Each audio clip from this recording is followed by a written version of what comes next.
పవన్ కళ్యాణ్ ఇటీవల మన deputy chief minister ఆంధ్రప్రదేశ్కి అయినటువంటి మన పవన్ కళ్యాణ్ గారు ఆరోగ్యం బాగుండేదని మనం వార్తలు విన్నాం. ఆ తర్వాత కొంత పికప్ అయింది, నో ప్రాబ్లం అని మళ్ళీ అందరూ చెప్పడం, ఇవన్నీ కూడా బాగుంది. అందరూ కూడా పేదలకు దగ్గరగా ఉంటూ తనదైనటువంటి శైలిలో ఈ యొక్క పవన్ కళ్యాణ్ గారు సేవలు చేయడం మనందరికీ తెలిసిందే. ఎక్కడో ఇంటీరియర్ ఏరియాల్లో ఉన్నటువంటి ట్రైబల్స్, అది కరెంటే లేదనమాట అక్కడ అసలు. అంటే ఈ కాలంలో కూడా 2026 సంవత్సరంలో కూడా కరెంట్ లేదా అండి అంటే లేదు. ఎలక్ట్రిసిటీ వాళ్ళని వేయమంటే అంత దూరం మేము లైన్లో లాగలేమన్నారు. అది పవన్ కళ్యాణ్ దృష్టికి వచ్చింది. వెంటనే హుటాహుటిన క్షణాల్లో అక్కడ మొత్తం వైర్లు అవన్నీ కూడా ఏదైతే ఇంపాసిబుల్, చాలా కాస్ట్లీ, ఎక్స్పెన్సివ్ అన్నటువంటి దాన్ని మొత్తం అంతా కూడా ఏపిచ్చి పవన్ కళ్యాణ్ గారు తన యొక్క మంచితనాన్ని ప్రూవ్ చేసుకున్నారు. అప్పుడు ట్రైబల్స్ అంతా కూడా ఆయన దేవుడి కింద మరి చక్కగా ఆదరించారు. ఇప్పుడు కూడా ఆయన అనారోగ్యంగా ఉన్నారు అంటే ఆయన పేరున పూజలు, హోమాలు అట్లా ఇన్నోసెంట్ అయినటువంటి ఆ ట్రైబల్స్ చేశారన్నటువంటిది వాస్తవం. అసలు ఎందుకు ఈ పవన్ కళ్యాణ్ గారికి అనారోగ్యం ఇలా జరిగింది? అసలు ఆయన జాతక చక్రాన్ని మనం పరిశీలిద్దాం. జాతక చక్రాన్ని మనం పరిశీలిస్తే ఆయన ఉత్తరాషాఢ నక్షత్రంలో పుట్టారు, మకర రాశిలో. మరి 2/9/1971 సంవత్సరంలో పుట్టారు. అటువంటిది మకర రాశి కాబట్టి ఆయనకి రాశ్యాధిపతి అయినటువంటి శని మనకి వృషభ రాశిలో ఉచ్చక్షేత్రంలో ఉన్నాడు కాబట్టి ఆయనకి ఆయుర్దాయం కూడా చాలా గట్టి ఆయుర్దాయము. అండ్ పర్సన్ కూడా క్రమేపీ యాజ్ డేస్ పాస్ ఆన్, అది జరుగుతున్న కొద్దీ, రోజులు వెళ్తున్న కొద్దీ ఆయన ఉచ్చస్థితిలోకి, ఉన్నత పదవుల్లోకి వెళ్తాడు అనేటటువంటిది పక్కా అయినటువంటి విషయం. చూడండి, ఆయన ఇంగ్లీష్ కూడా అద్భుతమైనటువంటి ఇంగ్లీష్ మాట్లాడడం మనం గమనిస్తాం. మరి వాళ్ళ ఫాదర్ ఆర్మీలో పనిచేయడము, తర్వాత ఆయనకు వచ్చినటువంటి ఛాన్సెస్, ఇవన్నీ కూడా సినిమాల్లో కూడా ఆయన క్రమేపీ చిరంజీవిని మరిపించేలాగా పవర్ స్టార్గా ఆయన ఎదగడము, ఇవన్నీ కూడా మనం చూసాం. క్రమేపీ వెళ్ళిపోయి సినిమా రంగాన్నే తను శాసించేటటువంటి స్థాయికి చేరుకున్నటువంటి పవన్ కళ్యాణ్ గారు మధ్యలో రాజకీయాల్లోకి సడన్గా ఎంట్రీ ఇవ్వడం, ఆ తర్వాత 10 ఏళ్ల పాటు అవమానాల పాలవడము, అపోజిషన్ పార్టీ వాళ్ళ చేతిలో, మళ్ళీ అవన్నీ కూడా సహిస్తూ ఆ సహించే శక్తిని ఆ గ్రహాలన్నీ కూడా ఇచ్చి ఆ తర్వాత మళ్ళీ తన బావుటాన్ని ఎగరవేశారు. ఏ రంగంలో అయితే తనను అవమానించారో ఆ రంగంలోనే మకుటం లేని మహారాజుగా, డిప్యూటీ చీఫ్ మినిస్టర్గా ఎదిగి తన యొక్క అస్తిత్వాన్ని ప్రూవ్ చేసుకున్నారు. తన ఆలోచన అంటే హార్డ్ వర్క్, కృషితో నాస్తి దుర్భిక్షం. హార్డ్ వర్క్ చేస్తే ఎప్పుడైనా సరే గాడ్ ఫేవర్ చేస్తాడు అనేటటువంటి ధోరణితో ఆయన వెళ్ళారు, చక్కగా సాధించారు.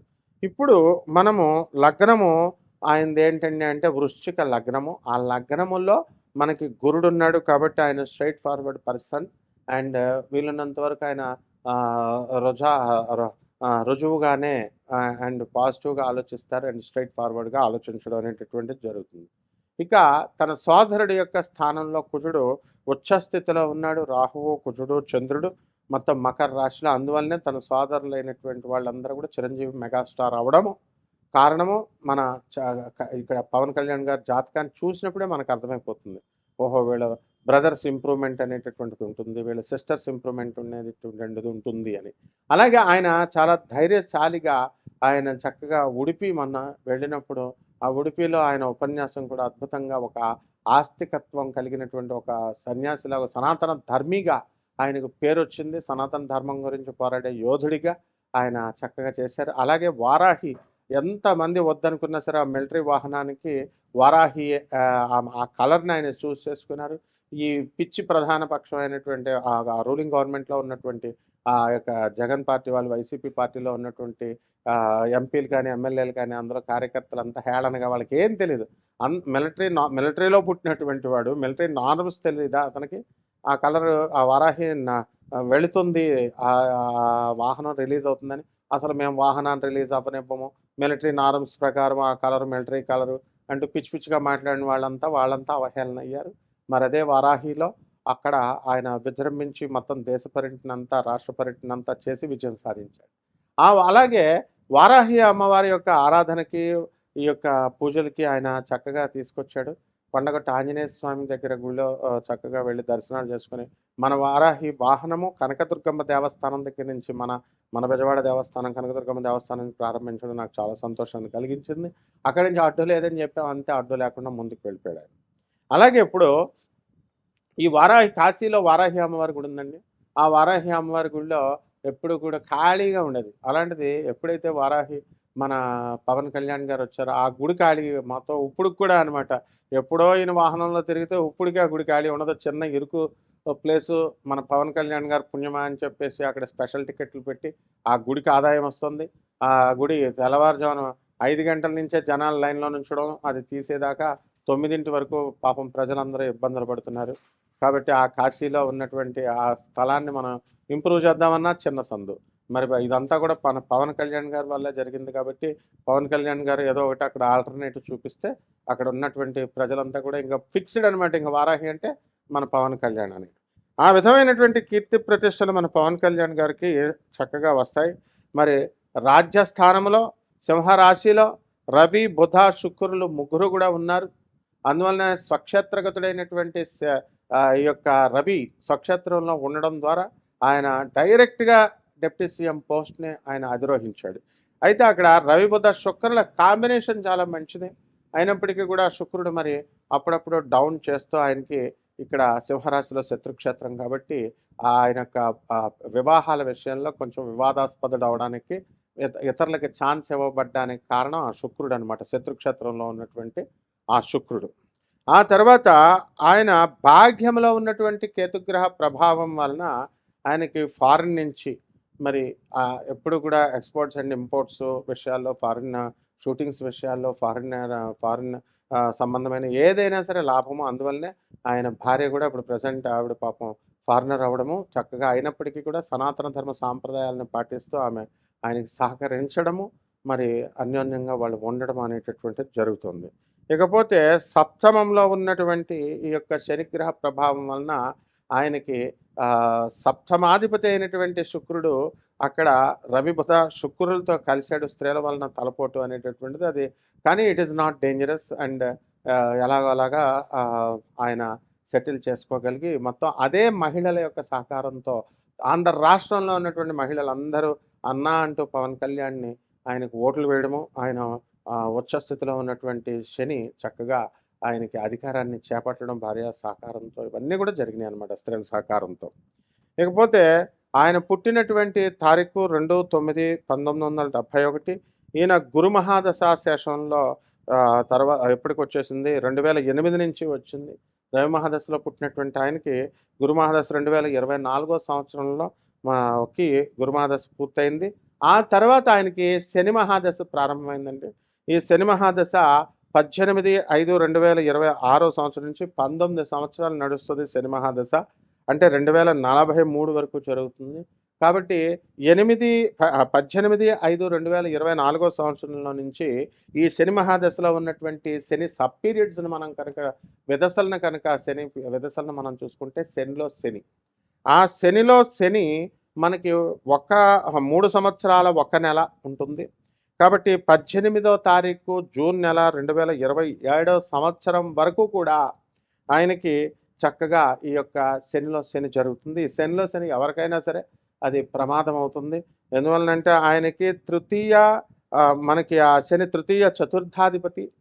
ఆ తృతీయ చతుర్థాధిపతి అయినటువంటి శని సప్తమ స్థానంలో ఉండడం ద్వారా ఆ విదశలు జరుగుతున్నప్పుడు ఖచ్చితంగా ఇవి చాలా ఇల్ హెల్త్ని తీసుకొస్తుంది. ఇంకా ఆయన చాలా అదృష్టవంతుడు. మామూలుగా కొద్దిగా ఇల్నెస్ అవ్వడము ఇవన్నీ కూడా ఆ ఏజ్లో అది కామన్ అది. కాబట్టి ఈయన నెక్స్ట్ రాబోయేటటువంటి ఈ శని మహాదశ అంతా కూడా మనకి వృషభ రాశిలో ఉండడము, కాబట్టి శని మహాదశ బ్రహ్మాండంగా యోగించడము అనేటటువంటిది జరుగుతుంది. కాబట్టి మకర రాశి ఇప్పుడు అష్టమ కేతువు నడుస్తున్నాడు. అందువల్ల అష్టమ కేతువు ఎప్పుడు కూడా డేంజర్ అంటూ నేను ప్రతి వీడియోలో చెప్పుకుంటూ వస్తున్నాను. మారకం చేస్తుంది. ప్రతి మకర రాశి వాళ్ళకి కూడా మెంటల్ డిప్రెషన్, సూసైడ్ చేసుకోవాలనేటటువంటి అంత దారుణమైనటువంటి డిప్రెషన్కి, అలోన్నెస్కి తీసుకెళ్తుంది. లేదా ఏదో రకంగా అనారోగ్యవంతులను చేస్తుంది ఏ కారణం లేకుండా.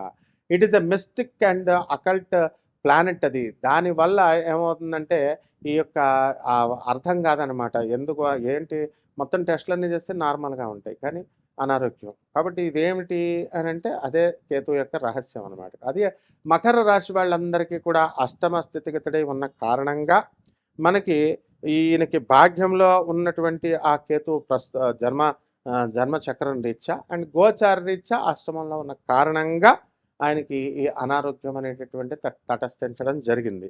కాబట్టి ఈ కేతువు ఆయనకి ఇంకా కూడా డిసెంబర్ 5, 2026 సంవత్సరం వరకు కూడా ఈ మకర రాశి వాళ్ళందరికీ కూడా అష్టమ స్థితిలో ఉన్నటువంటి ఈ యొక్క కేతువు అప్పుడప్పుడు అనారోగ్యాలను పాలు చేయడమో, లేకపోతే ఏదో ఒక విధమైనటువంటి కష్టాలను తీసుకురావడమో, లేదా ఒంటరితనాన్ని, డిప్రెషన్‌లని తీసుకురావడమో ఇలాంటివన్నీ చేస్తూ ఉంటారు.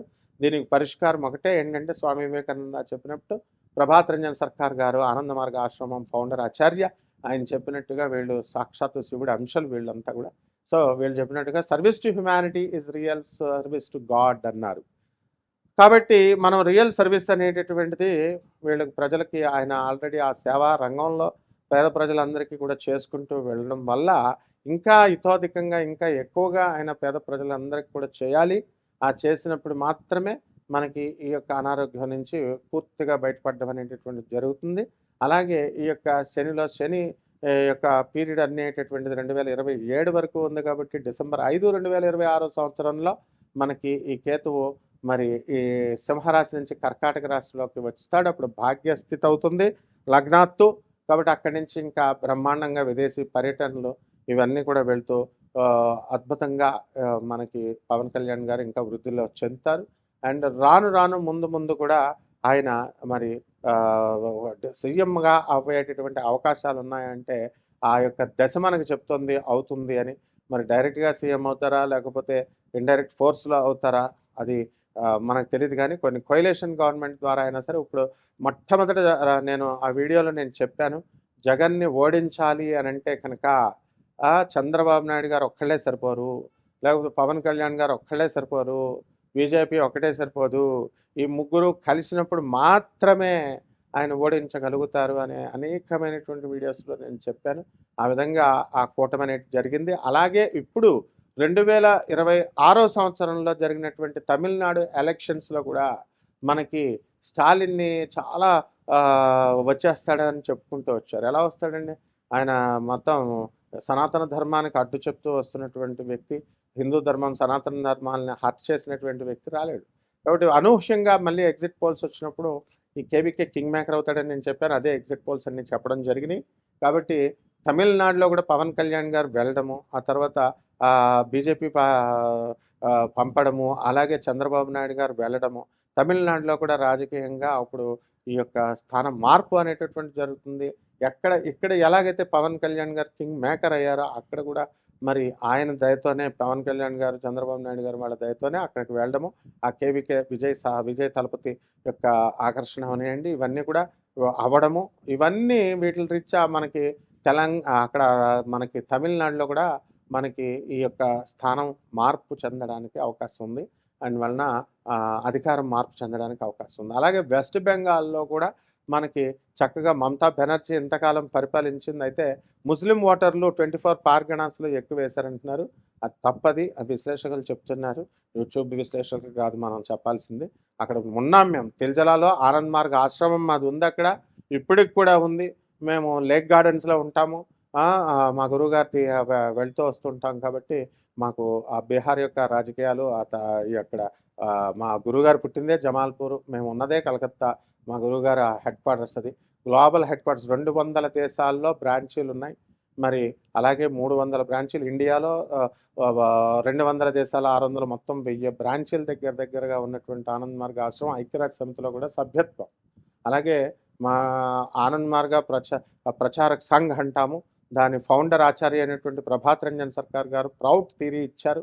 ఆ ప్రౌట్ థియరీ ప్రకారమే ఇప్పుడు మనకి నోబెల్ ప్రైజ్ విన్ అయ్యాడు doctor రవిభాత్రా, south Methodist university professor టెక్సాస్లో. అతను ప్రౌట్ థియరీని నోబెల్ ప్రైజ్ కమిటీకి సబ్మిట్ చేయగానే ఆయన్ని ఏం చేశారండి, ఆయన చక్కగా నోబెల్ ప్రైజ్ ఇచ్చారు. అలాగే ప్రౌడ్ గవర్నమెంట్ ఫార్మ్ అవుతుంది. ఎలాగైతే ప్రౌడ్ థియరీ ఇచ్చినప్పుడు జ్యోతి బసు ప్రభుత్వం అక్కడ విపరీతమైనటువంటి ఒత్తిడి తీసుకొచ్చింది. Anti capitalism and anti communism నా ప్రౌడ్ థియరీ చెప్తుంది. కాబట్టి దాన్ని విత్‌డ్రా చేయమని, జ్యోతి బసు గవర్నమెంట్ కమ్యూనిజం కుప్ప కూలిపోతుంది అని చెప్పారు గురువుగారు. It will blast like a fire of cracks, ఎలాగైతే కాలిపోతే బ్లాస్టింగ్ అవుతుందో ఆ విధంగా. And communism will collapse like pack of cards అన్నారు. మా పేక మేడలు కట్టుకున్నటువంటి ఈ యొక్క పేకలతో కట్టినటువంటి బిల్డింగ్ ఎలాగైతే పడిపోతుందో ఆ విధంగా కమ్యూనిస్ట్ తునకలైపోతుంది కమ్యూనిజము, క్యాపిటలిజం అన్నారు. అన్నట్టుగానే వచ్చింది. గురువుగారు చెప్పినట్టుగా, ప్రభాత్ రంజన్ సర్కార్ గారు చెప్పినట్టుగా తెలంగాణ వస్తుంది అని చెప్పారు. ముందు ఎవరైనా మనం ఆంధ్ర నుంచి వెళితే you came from Telangana reason అని అనేవారు. మా అందరికీ కూడా, మన సీనియర్స్ అందరికీ కూడా తెలంగాణ వస్తుందని చెప్పారు. కేసీఆర్ గారు అది వినే ఉద్యమం స్టార్ట్ చేసే వాళ్ళంతా కూడా తెలంగాణను సాధించుకున్నారు. అదేవిధంగా ప్రౌట్ థియరీ అనేటటువంటిది ఎస్టాబ్లిష్ అయ్యి ఈ రోజున ప్రపంచ పరిపాలన ఈ పార్టీలన్నీ ఏకమయ్యి మరి ఒక 50 సంవత్సరాలలో ప్రౌట్ పరిపాలన అనేటటువంటిది జరుగుతుంది. అది అలాగే న్యూ హ్యూమనిస్టిక్ ఎడ్యుకేషన్ విద్యా విధానాన్ని ఆయన ఇచ్చారు. ప్రభాత్ రంజన్ సర్కార్ గారు దాన్ని రొమానియన్ గవర్నమెంట్ ఇంప్లిమెంట్ చేసింది. దాన్ని లేట్గా అయినా సరే నరేంద్ర మోడీ గారు ఎన్ఈపీ 2020లో ఆ యొక్క సిద్ధాంతాన్ని, ఆ ఎడ్యుకేషన్ పాలసీని పెట్టారు. దీంట్లో పవన్ కళ్యాణ్ గారి పాత్ర చాలా ఉంది.